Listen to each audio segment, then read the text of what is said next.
du savoir, monde du savoir, pas seulement pour les enfants. J'ai expliqué que l'intelligence artificielle pouvait aider des personnes ayant différents handicaps dans la vie de tous les jours, au travail, dans les études et pour se déplacer.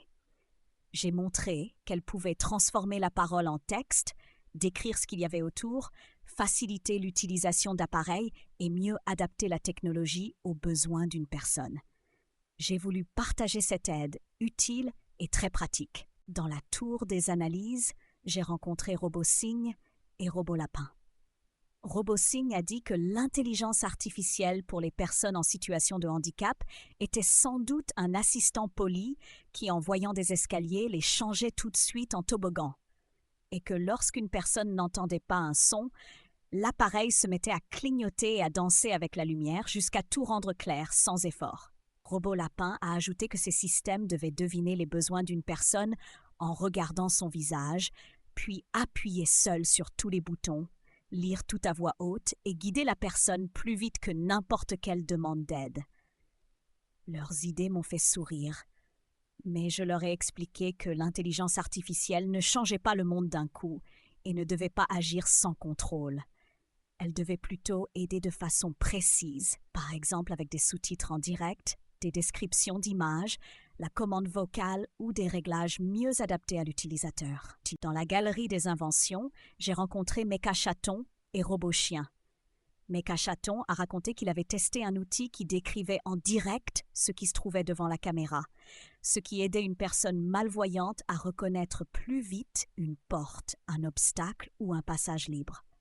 RoboChien a dit qu'il avait essayé un système qui transformait la parole en texte pendant une conversation, et cela aidait beaucoup une personne sourde ou malentendante à suivre ce qui se disait sans avoir sans cesse à demander qu'on répète.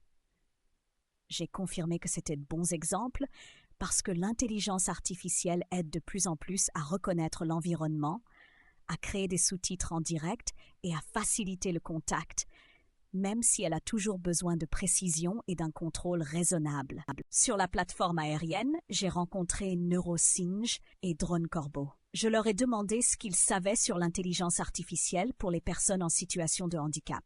NeuroSynge a répondu que ces systèmes pouvaient aider les personnes aveugles, sourdes, celles qui ne peuvent pas parler ou celles qui ont une mobilité réduite, en décrivant des images, en créant des sous-titres en direct, en reconnaissant les commandes vocales et en facilitant l'utilisation des appareils sans les mains. Drone Corbeau a ajouté que les solutions les plus récentes essayaient aussi de mieux adapter l'affichage à la personne, mais qu'il fallait surveiller la vie privée, la qualité des données et le risque qu'une mauvaise réponse d'une machine prive quelqu'un d'une information importante ou d'une certaine autonomie. Je les ai félicités pour leur connaissance et j'ai résumé qu'une bonne technologie d'aide ne remplace pas les personnes, mais donne plus d'indépendance, de sécurité et de confort. J'ai retenu que l'intelligence artificielle pouvait aider très concrètement des personnes en situation de handicap à entendre, à voir, à communiquer et à utiliser le monde autour d'elles au quotidien. J'ai compris que les meilleures solutions étaient celles qui restaient précises, sûres et vraiment utiles pour gagner en autonomie et pas seulement pour faire impression. J'ai aussi gardé en tête qu'une technologie intelligente devait toujours être vérifiée parce que la personne restait plus importante que n'importe quelle machine.